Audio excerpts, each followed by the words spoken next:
जो शासकीय योजना में हड़पने की होड़ में पहली लाइन में खड़े होते हैं, लेकिन जब वंदे मातरम गाने की बात होती है तो कहते हैं कि नहीं, हम नहीं गाएंगे।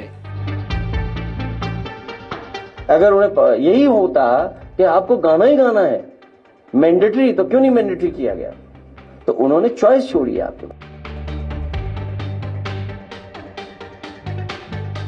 नमस्कार, आप देख रहे हैं हमारा डिजिटल प्लेटफॉर्म और मैं हूं आपके साथ गरिमा। आज हम बात करेंगे उस फैसले की जिसने यूपी की राजनीति से लेकर सोशल मीडिया तक सबका ध्यान खींच लिया। मुख्यमंत्री योगी आदित्यनाथ ने गोरखपुर में एक कार्यक्रम के दौरान कहा कि अब प्रदेश के सभी स्कूलों और कॉलेजों में वंदे मातरम गाना जरूरी होगा।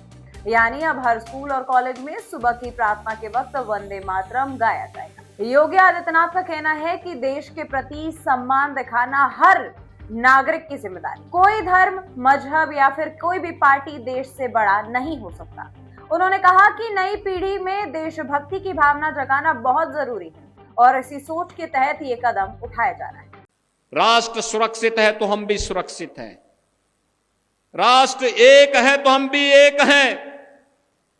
राष्ट्रीय एकता के मार्ग में सबसे बड़ी बाधा यही है जो वंदे मातरम के मार्ग में बाधा है। यही बाधा है और इनको पहचानो, इन चेहरों को पहचानो जो शासकीय योजना में हड़पने की होड़ में पहली लाइन में खड़े होते हैं, लेकिन जब वंदे मातरम गाने की बात होती है तो कहते हैं कि नहीं, हम नहीं गाएंगे।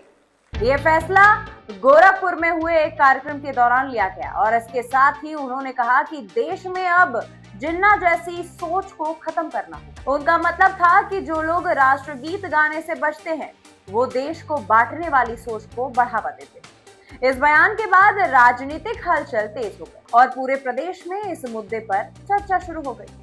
विपक्ष की तरफ से समाजवादी पार्टी के प्रमुख अखिलेश यादव ने तुरंत इस फैसले पर सवाल खड़े कर दिए।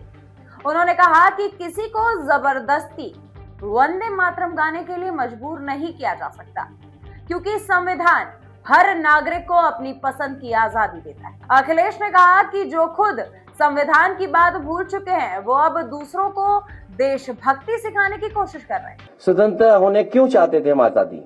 कि हमारा अपना संविधान हो। बाबा साहब भीमराव ने क्या बनाया? संविधान बनाया।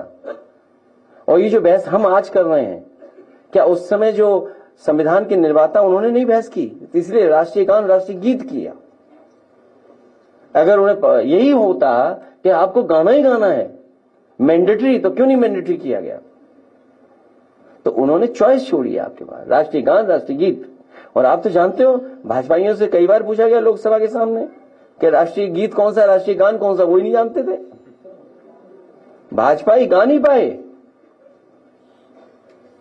इसलिए जन गण मन हम लोग सुनेंगे और गाएंगे। बीजेपी नेताओं का कहना है कि विपक्ष सिर्फ विरोध करने के लिए विरोध कर रहा है। उनका कहना है कि वंदे मातरम कोई धार्मिक बात नहीं है, बल्कि ये देश की शान और पहचान है। उनका कहना है कि जो लोग इससे परहेज करते हैं वो देश की भावना को नहीं समझते। इसी के साथ सोशल मीडिया पर भी ये मुद्दा काफी ट्रेंड करने लगा है। कुछ लोग इसे देश की इज्जत से जोड़ रहे हैं तो कुछ इसे लोगों की आजादी में दखल बता रहे हैं। कई शिक्षकों और जानकारों ने भी अपनी राय दे दी। उनका कहना है कि स्कूलों में देशभक्ति की भावना जरूर होनी चाहिए, लेकिन उसे जबरदस्ती नहीं थोपा जाना चाहिए। उनका मानना है कि बच्चों को समझाकर और प्रेरित करके इस भावना को मजबूत किया जा सकता है, मजबूरी में नहीं।